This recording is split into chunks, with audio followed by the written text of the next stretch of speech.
নমস্কার, শুরু করছি আজকের সংবাদ।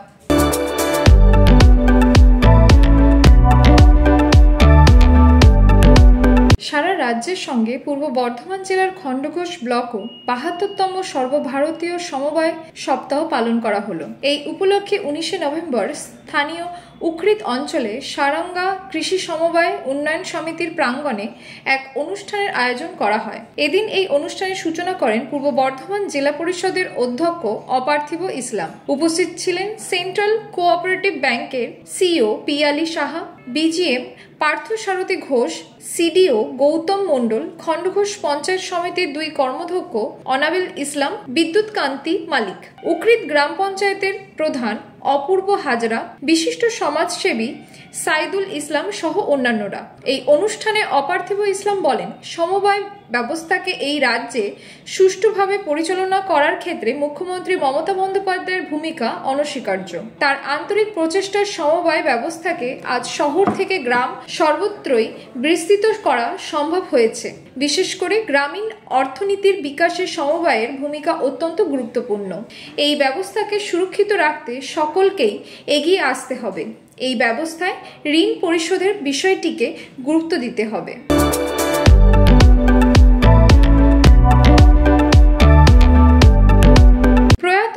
বর্ধমান টাউন স্কুলের প্রাক্তন প্রধান শিক্ষক দুর্গাপদ চট্টোপাধ্যায়। রাষ্ট্রপতি পুরস্কার প্রাপ্ত এই জাতীয় শিক্ষকের প্রয়াণে শিক্ষা জগতে যেন এক নক্ষত্র পতন ঘটল। এই স্কুলের প্রাক্তন ছাত্রদের সংগঠন প্রাক্তনীয় সম্পাদক বিশ্বজিৎ মল্লিক বলেন, আমরা এই মহান শিক্ষকের সান্নিধ্য পেয়েছি। তিনি শুধুমাত্র একজন শিক্ষকই ছিলেন না, তার পাশাপাশি কবি ও সাহিত্যিক হিসেবে প্রতিষ্ঠা পেয়েছিলেন। ছাত্রদের তৈরি করা ও তাদের জীবন গড়ে তোলার ক্ষেত্রে সহযোগিতা করার যে মানসিকতা তার ছিল, তা আজকের দিনে খুবই কম লক্ষ্য করা যায়। বিদ্যালয়ের প্রতিও তার ছিল অগাধ ভালোবাসা। তিনি একটা আত্মিক সম্পর্ক তৈরি করেছিলেন এই বিদ্যালয় ও এখানকার ছাত্রদের সঙ্গে। ফলে হাজার হাজার ছাত্রের মনে তিনি চিরকাল অমর হয়ে থাকবেন। তার মৃত্যু আমাদের প্রত্যেকের শোকাহত করেছে, মর্মাহত করেছে। জানা গেছে মৃত্যুকালে তার বয়স হয়েছিল ৮৪ বছর। এই বিদ্যালয়ে তার কার্যকাল ছিল ১৯৯২ সাল থেকে ২০০৪ সাল পর্যন্ত।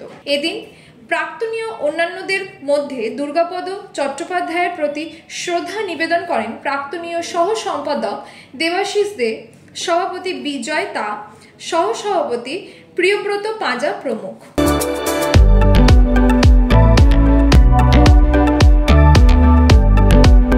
বর্ধমান উদয়চাঁদ জেলা গ্রন্থাগার ভবনে এক সাংবাদিক কর্মশালার আয়োজন করা হয়।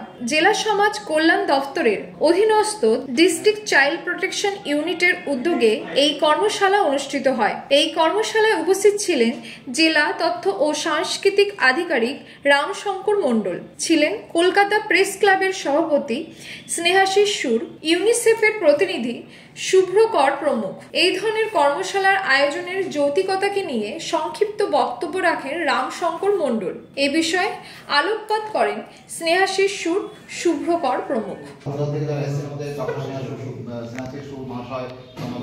প্রত্যেকে আমি আগে থেকে চিনি এবং সারা বছর ধরে বিভিন্ন ব্যাপারে আমরা কাজ করি আমার দপ্তরে একসঙ্গে হাতে হাত মিলিয়ে, এবং আজকে একটা সুন্দর আমাদের উদ্যোগ করে বিভিন্নভাবে কথা বলে যেটা আমরাও শিখলাম বা জানলাম।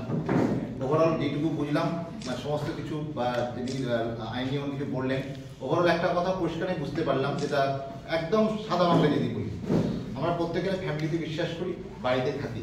তো আমরা চেষ্টা করি বাড়ির কোন খবরটা মানুষকে বলবো আর কোন খবরটা বলবো না। আমরা যখন বাড়িতে থাকি তখন আমাদের কিছু গুড নিউজ থাকে, কিছু বাড়ির ব্যাড নিউজ থাকে। তাহলে গুড নিউজটা আমরা বলার চেষ্টা করি, জানি আমার ছেলেটা মাধ্যমিক পাস করছে, কিন্তু যখন ওই ছেলেটা এরকম কিছু ঘটনা ঘটিয়েছে বাড়িতে যেটা কাউকে বলতে পারবো না, সে মা বাবাকে কিছু হয়ে যায়, যে পাড়ার লোকটাও যেমন টের না পায়। আমি বলবো চাইল্ড একটা ঠিক এরকম, যেমন বলি আমার ছেলেকে তাই যদি না হতো তাহলে রিয়ালিটি শো হতো না, তাই যদি হতো মাধ্যমিকে ফার্স্ট হয়েছে বড় করে ছবি হয়ে খবরে প্রকাশ পেত।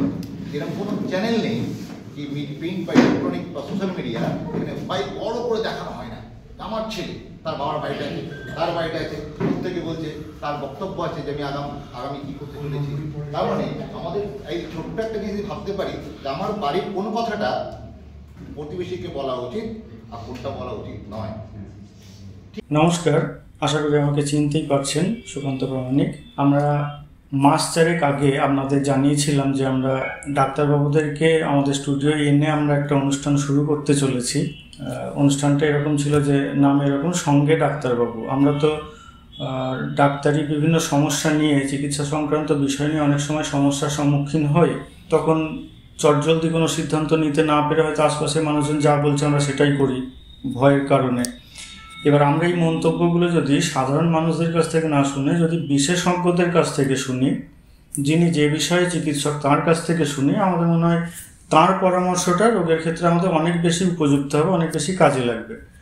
তো যথারীতি সেই জুলাই থেকে আমাদের অনুষ্ঠান চলছে, সঙ্গে ডাক্তারবাবু অনুষ্ঠান।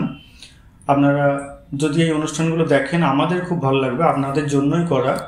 প্রত্যেক মঙ্গলবার আমাদের স্টেট কার্ড নিউজ থেকে অনুষ্ঠান সম্প্রচারিত হয়।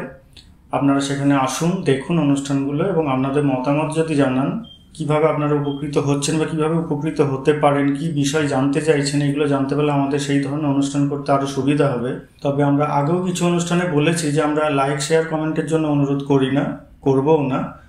সেটা যদি আপনাদের ভালো লেগে থাকে, আমরা এটুকু জানি বা বুঝি, আপনারা সেটা নিজে থেকেই করবেন। কাজে ওটা আমরা আলাদা করে অন্য বিভিন্ন জনের মতো বা বিভিন্ন চ্যানেলের মতো আলাদা করে কোনো দাবি বা আবদার রাখছি না।